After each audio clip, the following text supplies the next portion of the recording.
कुत्सितवाद, वाचो वेगम, वाणी के वेग को शासन में लीजिए, और मनशाह, मनोवेगम, मन का वेग आता है। ये देखूं, ये भोगूं, आदि आदि संकल्प विकल्प, इसके वेग को सह जाओ। कुछ नहीं बोलना, सहने का मतलब होता है कुछ नहीं बोलना। मन कह रहा मुझे ऐसा करना है, मुझे ऐसा करना है, मुझे ऐसा, कुछ नहीं बोलना। कुछ भी उसकी जलन जो हो रही है किसी से नहीं कहना, शांत गंभीर, खत्म। पर उपासक क्या करता है, जो कच्चा उपासक है, नहीं नहीं अब मेरे मन में आ रहे, मेरे मन में जलन हो रही, मुझे ऐसा करना है, मुझे ऐसा नहीं। शांत, न बोलना है जो मन में आ रहा है, ना उसकी जलन पर ध्यान देना है, अपने मंत्र नाम उपासना कर्तव्य में लगे रहो, शांत हो जाएगा। इसके शांत करने की युक्ति है, इसे मतलब मत रखो। जैसे एक पागल आदमी रोड में खड़े तुम्हारे ऊपर कंकड़ फेंके, थूके, गाली दे, तो अपने लोग क्षमा भाव से कि वो पागल है, ऐसे मन अभी पागल है, इसके निर्णय पे ना हो। ये क्षण क्षण में बदल, इसको भजन से मतलब नहीं है, इसको क्षण क्षण में नवीन नवीन प्रपंच चाहिए। ये मनशा वेगम, मनोवेगम, इसका स्वरूप यही है, यही बंधन और मोक्ष का कारण है। ये क्षण क्षण में प्रपंच चाहता है। 5 ज्ञानेंद्रियों के द्वारा ये जाल रचा करता है जीव को फंसाने का। जहां हो, जैसी परिस्थिति में हो, बहुत अच्छी परिस्थिति भगवान ने दी, उसी परिस्थिति में भजन कर ले जाओ। परिस्थिति बदलने की जरूरत नहीं है, भजन करने की जरूरत है। भजन कर ले गए तो स्थिति बदल जाएगी, परिस्थिति नहीं। परिस्थितियां कहीं भी अनुकूल नहीं होती, स्थिति अनुकूल बनाई जाती। भजन के द्वारा स्थिति। जीवन में कभी कोई परिस्थिति ही ऐसी नहीं रही जिसमें भजन किया जा सके। जीवन में पूरे, अगर पूरे जीवन के तारतम्य को देखते हैं तो एक कष्ट की वेदी पर स्वाहा ही स्वाहा होता रहा है। जीवन की आहुति केवल कष्ट पर, और आज भी कष्ट ही कष्ट। फिर आप सोचोगे सुख किसे कहते हैं? ऐसे कांटों वाले पेड़ पर ऐसा सुगंधित फूल खिलता है कि जिससे परमात्मा मुग्ध हो जाता है। जीवात्मा नहीं, परमात्मा मुग्ध हो जाता है। वो ये मार्ग है। उस सुमन को लेकर वो अपने श्रृंगार में लगा लेते हैं। सुमन, सुंदर मन, ये कांटों पे खिलता है। जैसे गुलाब का फूल कांटों पे नहीं खिलता, हाँ ये कांटे हैं। हर द्वंद की पीड़ा को सहता हुआ जब उपासक आगे बढ़ता है तब सुमन खिलता है। उस सुमन को प्रियाजू अपने केश पास में धारण करते हैं। उस सुमन को प्रियाजू अपने कर कमल में लेते हैं। अगर आप सहना नहीं सीखे, मांगे बनी रही हृदय की, ऐसा हो तो भजन हो सकता है, ऐसा हो तो भजन, तो लिख लो आप। मन बहुत चंचल है, इसको हर समय नवम नवम नवम, जहां जैसी परिस्थिति उसी में भजन करके निकल चलो। गृहस्थ में हो, विरक्त में हो, गांव में हो, शहर में हो, जहां जैसी परिस्थिति। परिस्थिति बदलने की कोशिश मत करो, स्थिति बदलने की कोशिश करो। जिनको लगता है परिस्थिति बदल जाएगी तो भजन होने लगेगा, नहीं। भजन होने लगेगा तो किसी भी परिस्थिति में भजन होने लगेगा। भजन नहीं तो किसी भी परिस्थिति में नहीं होगा, पक्का समझ लीजिए। इसलिए मनोवेगम, ये जो मन का वेग आ रहा है, इसको आप सहना सीखो और प्रियाजू पर भरोसा रखो। उनको जैसी परिस्थिति देनी होगी दे देंगी ना, भरोसा रखो। अगर मांग मुख से निकाल दी तो अधूरापन साबित हो जाएगा कि हमको ये खाना पीना, ये हमको पहनना, ये ऐसी परिस्थिति, ये ऐसी छोड़ दो। जोई जोई प्यारो करे सोई मोहि भावे। शांत हो जाओ, मन के वेग को सह जाओ। क्रोध वेगम, महाप्रभु कह रहे कुत्सितवाद विकार ही। समस्त विकारों में प्रधान विकार होता है काम। काम से ही क्रोध का प्रादुर्भाव होता है। क्रोध एक वृत्ति है जो आने जाने वाली, स्थायी कोई नहीं है। जिस समय आपके अंदर क्रोध आए इस समय मौन होकर हट जाइए वहां से, तुरंत जाकर थोड़ा ठंडा पानी पिए, प्रभु के चरणारविंद की तरफ अपनी वृत्ति को ले जाने की कोशिश कीजिए। उस व्यक्ति से चिंतन हटाइए जिससे क्रोध आ रहा है, उस व्यक्ति की उस क्रिया से चिंतन हटाइए जिससे क्रोध आ रहा है, हट जाइए। ये क्रोध का वेग अगर आता रहा तो भजन करने पर भी अनुभव नहीं हो पाएगा। एक बार अच्छे से क्रोध आ जाए, अंदर हृदय जल जाए, तो 1 महीने भजन के प्रभाव को रोक देता है पूज्य बाबा के उसमें। फिर आप अगर 12 बार साल में आ गया तो क्या अनुभव में आ गया। इसीलिए 20-20, 50-50 वर्ष हो रहे हैं, कुछ अनुभव में नहीं आ रहा। बहुत सावधान। क्रोध हमारा नाश करता है, किसी और का नहीं। हमारे भजन का, हमारे हृदय के आनंद का, हमारी वृत्ति का बड़ा हल्का स्वरूप हो जाता है क्रोधी पुरुष का। इसलिए क्रोध को सहना है, उसके वेग को सहना है। वाणी के वेग, मन के वेग और क्रोध के। अगर क्रोध के वेग को सह गए तो अगला है हिंसा का वेग, वो अपने आप सह जाओगे, क्योंकि क्रोध से ही हिंसा होती है। हिंसा का वेग, वाणी के द्वारा बहुत हिंसा होती है। ऐसे कठोर वचन बोल दिए जाते हैं जो हृदय को चुभते रहते हैं। बाहर का डंडा लगा है, पिटाई हुई तो 2-4 दिन में ठीक हो जाएगा, लेकिन हृदय में जब पिटाई की जाती है कठोर वचन के द्वारा, तो 10 साल बाद अगर दिखाई दे तो फिर ये वो बोला था, ऐसा बोला था, वो हृदय में घाव बना रहता है। वाणी का हिंसात्मक स्वरूप प्रायः क्रोधी जनों में ही पाया जाता है।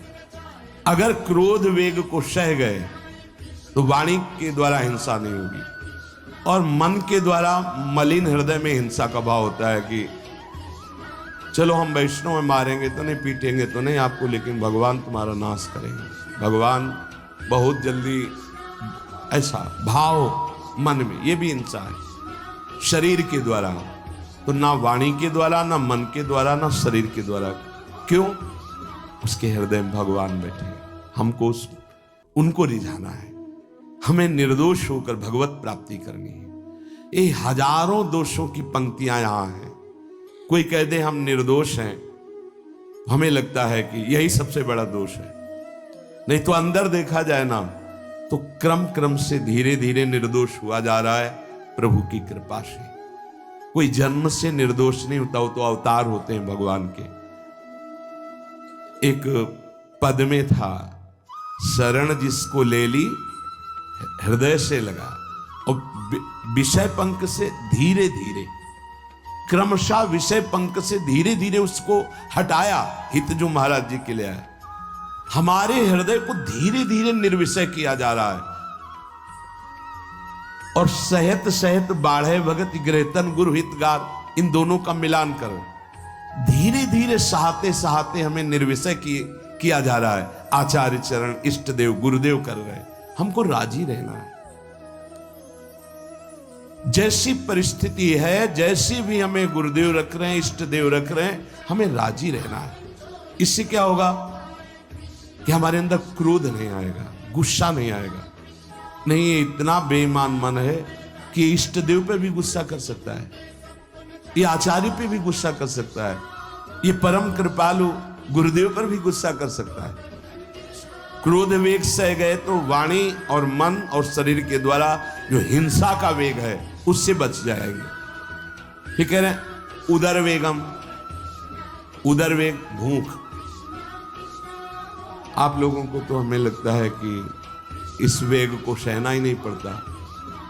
ये जो विरक्त गंगा किनारे घूमने वाले हैं, इनको ज्यादा इस वेग को सहना पड़ता था, क्योंकि प्रायः कभी ऐसे शाम के समय पहुंचना होता, जब अब गंगा किनारे नहीं रुक सकते तो आश्रम, अब वहां पूछ लिया तो पूछ लिया, नहीं पूछ लिया तो राधे श्याम पढ़े।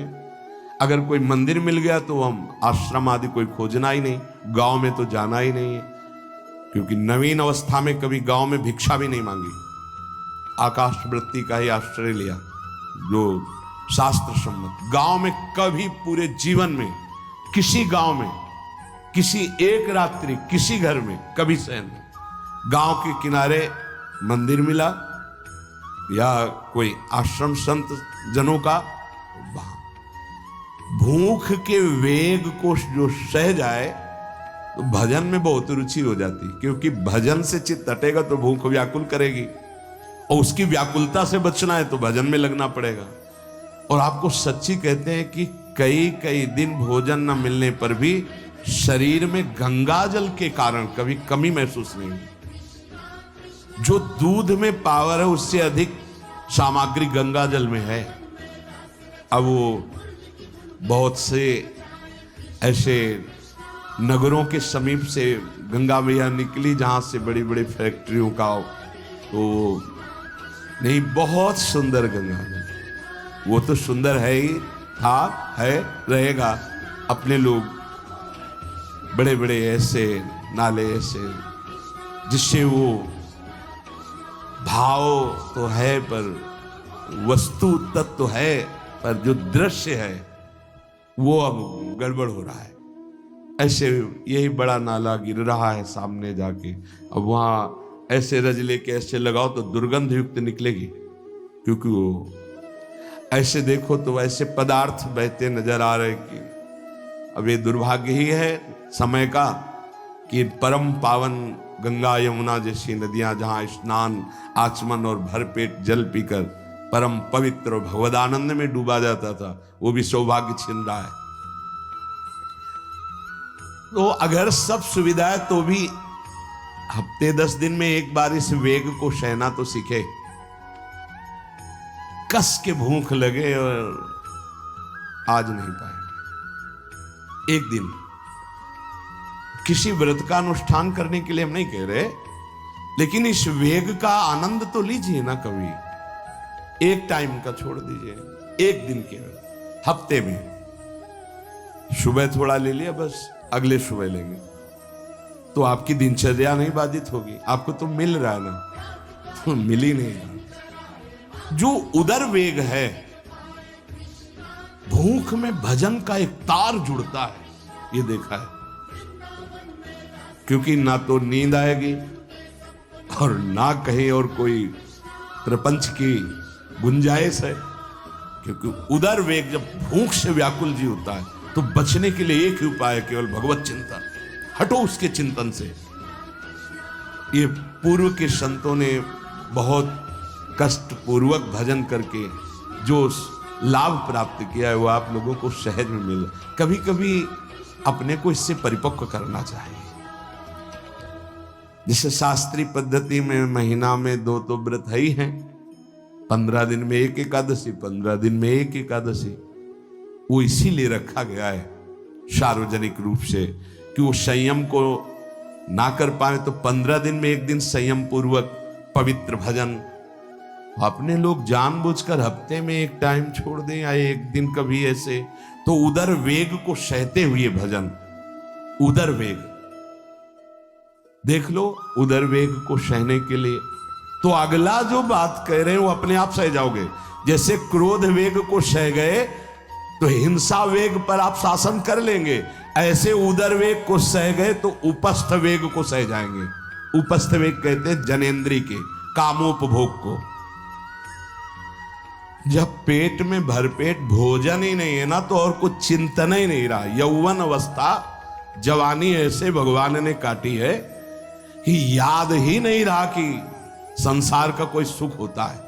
वह एक लक्ष्य ब्रह्माकार वृत्ति कैसे कैसे तत्वबोध हो, बस कठिन से कठिन जहां वैराग्य की भूमिका वहां कूद जाना, उसी में स्थिति में आने की कोशिश करना, देह राग का त्याग करना, ये युद्ध चल रहा था।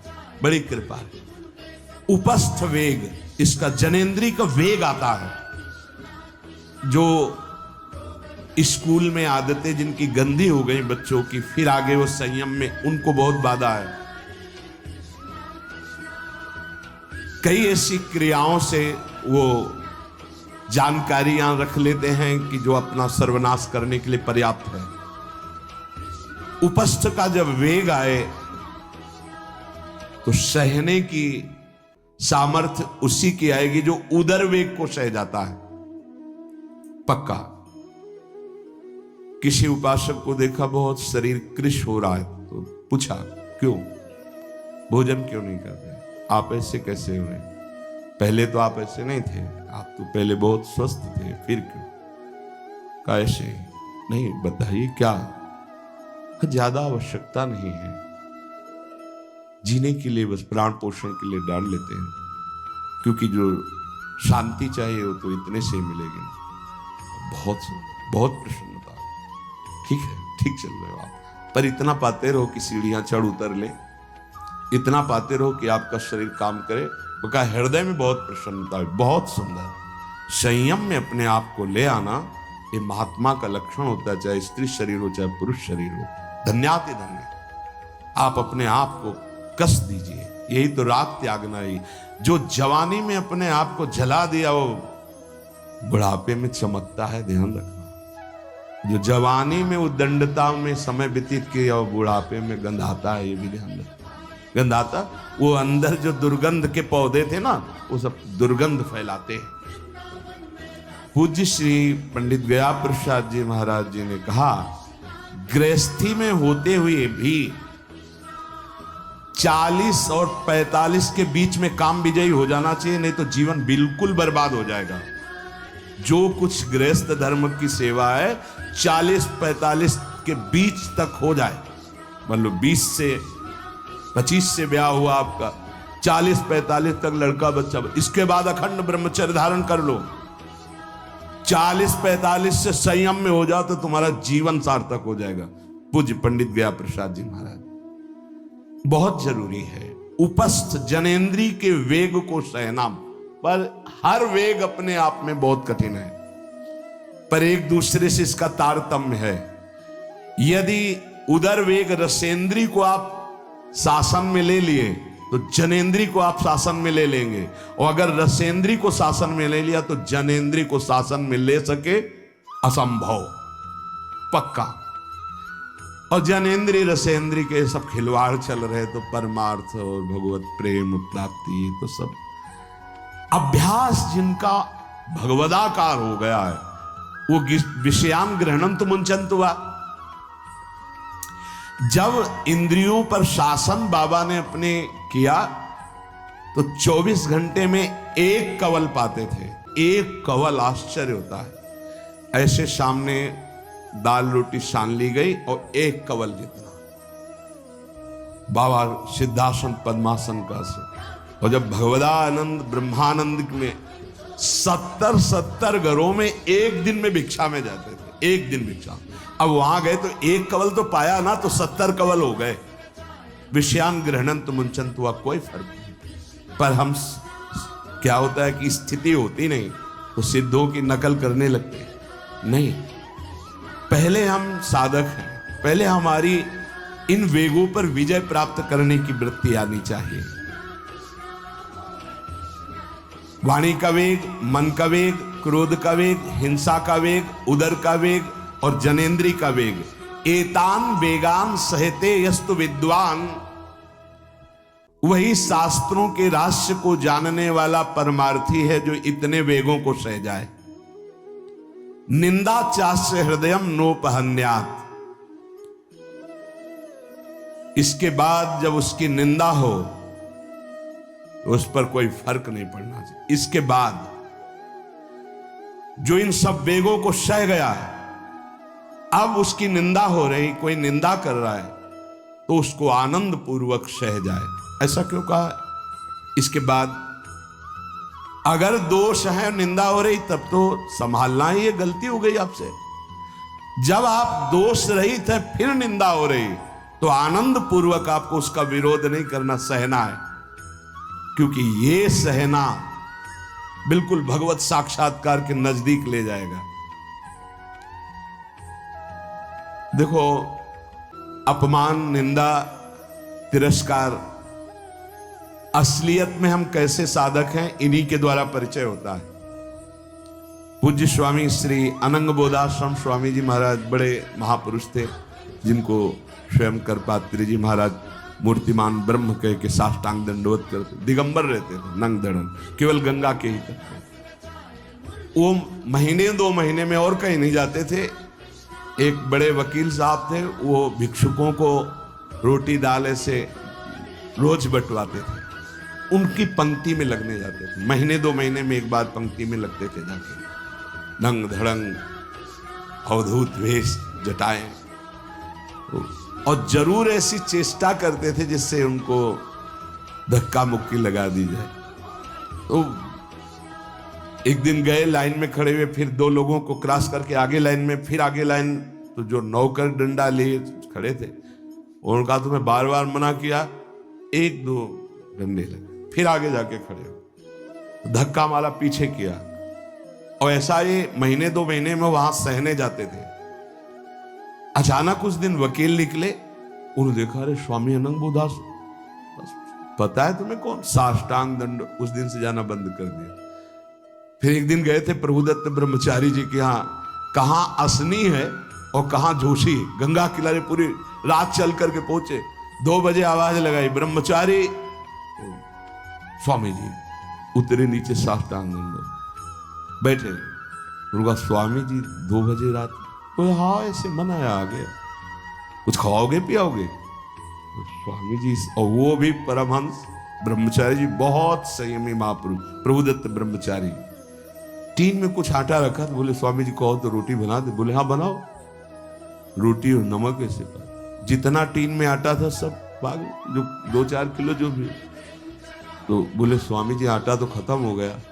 बोले हाँ, भोजन का स्वाद तो साधु ही जानता है। फिर उठे, झूसी से असनी, फिर पैदल। हे संतों,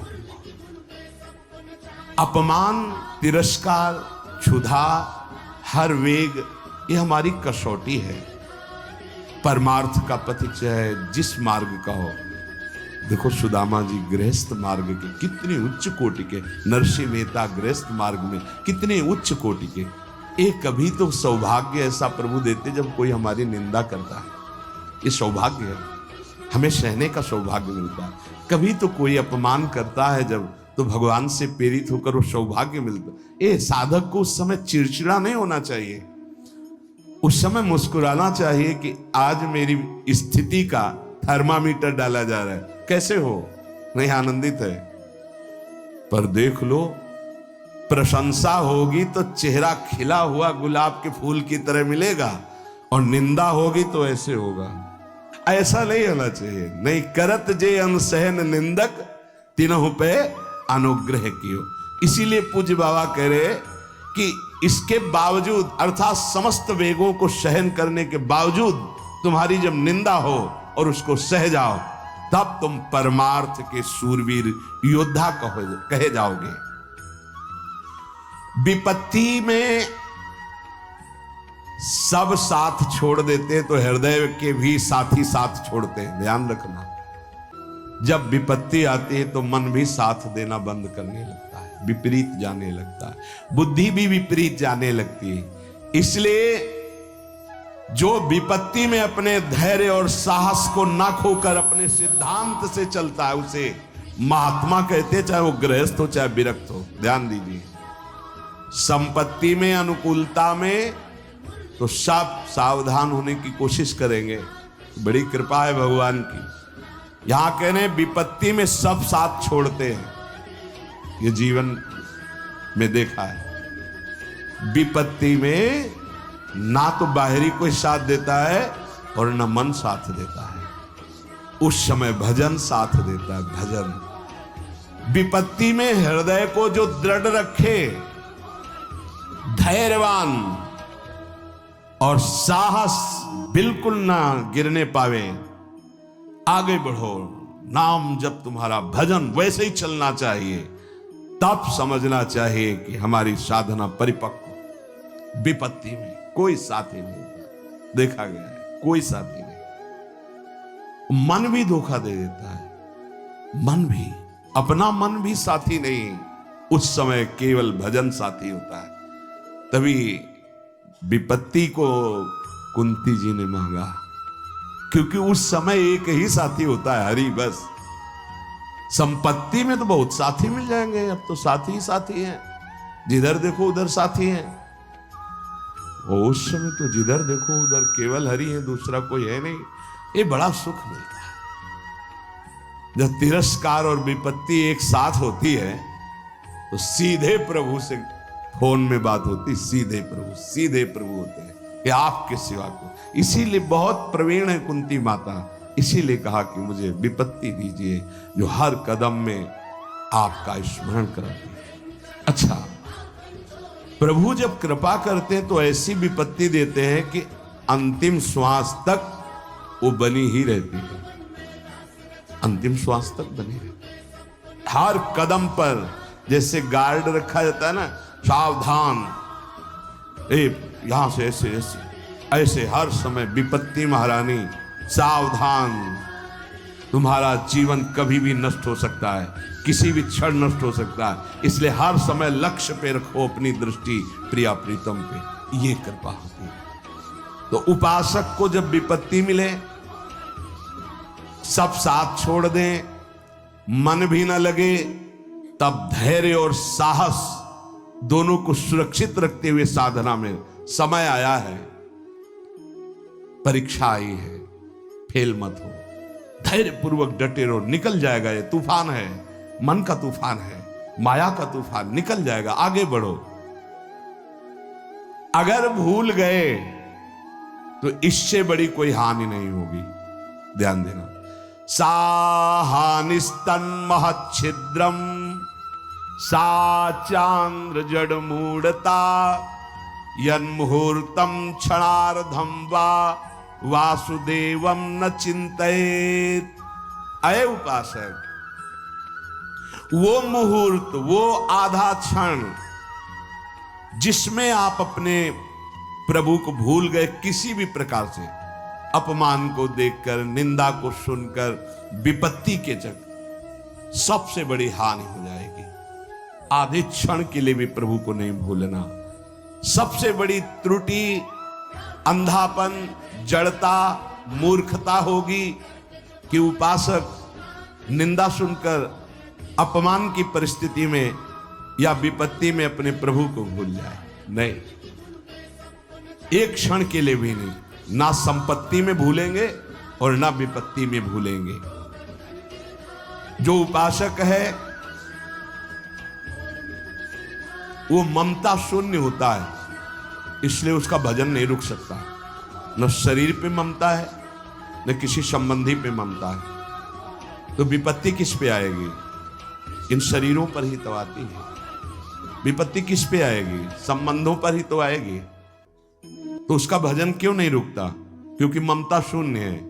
इसीलिए इस ममता पर प्रहार गुरुदेव करते हैं, आचार्य शास्त्र करते हैं। ममता शून्य बनो, अपनी ममता केवल प्रियालाल से। तो भारी विपत्ति में भी हमारी ममता सुरक्षित श्यामा श्याम से, उनका चिंतन चलता है। एक एक कदम पर वो मुस्कुराते नजर आते हैं जब किसी का सहारा नहीं होता, किसी का भरोसा नहीं होता, कोई अपना नहीं होता है। ये जानबूझ करके किया जाता है, नहीं तो संसार में सबके कुछ न कुछ अपने होते हैं। संसार में कुछ न कुछ सपने होते हैं और कुछ अपने होते हैं। जानबूझकर सब सपने मिटाए जाते हैं और सब अपनेपन मिटाए जाते हैं। हमारा स्वप्न भी प्रभु होते, कल्पना, भावना, चाहत, गति जो हमारे प्रभु होते हैं, हमारा अपनापन भी प्रभु से होता है। अब व्यवहार में सब अपने हैं। अब देख लो, पहले एक बार अपनापन हटाया, ममता हटाई, प्रभु के चरणों में रखी। इसके बाद अब सबसे प्रभु भाव से नाते नेह राम के मने, अब कोई फर्क नहीं। पर अभी ममता से समता में नहीं पहुंचे, इसलिए ममता हटानी है। एक बार हटाओ, अपने शरीर से, अपने संबंध से, अपने इंद्रियों के भोगों से ममता हटाकर श्री जी के चरणों। एक अहमता ममता ये जग में है दुखदाई, ये जब श्री जी की ओर लगे तो होत परम सुखदाई। उपासक को क्यों विघ्न नहीं पड़ता भजन में? क्योंकि उसकी कहीं ममता ही नहीं होती। अब वो पधार गए, तो मृत्यु लोक है, जाना ही है, राधा राधा राधा। बलराम ब्रजवासी बताते हैं कि उनके बगल में एक गृहस्थ भक्त थे, तो उनका पुत्र मथुरा गया तो एक्सीडेंट से पधार गया, और उनके 4 घंटे जप का नियम था, तो 2 घंटे हुए थे, वो जप रहे थे। सूचना ही कि आपके पुत्र का एक्सीडेंट हो गया और ऐसा ऐसा, तो उनका है या पधार गया? बोले पधार गया। बोले जब पधार ही गया तो आगे का कार्य आप लोग देखो, 2 घंटा रह गया, पूरा जप हो जाने पर ही हम उठेंगे।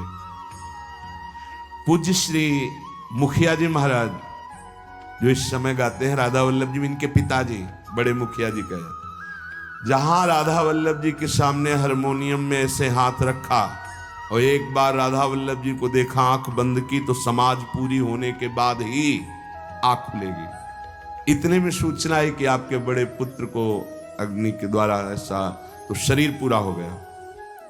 तो बस राधा वल्लभ जी की तरफ देखा, आंख मूंद ली, पूरी समाज करने के बाद ही।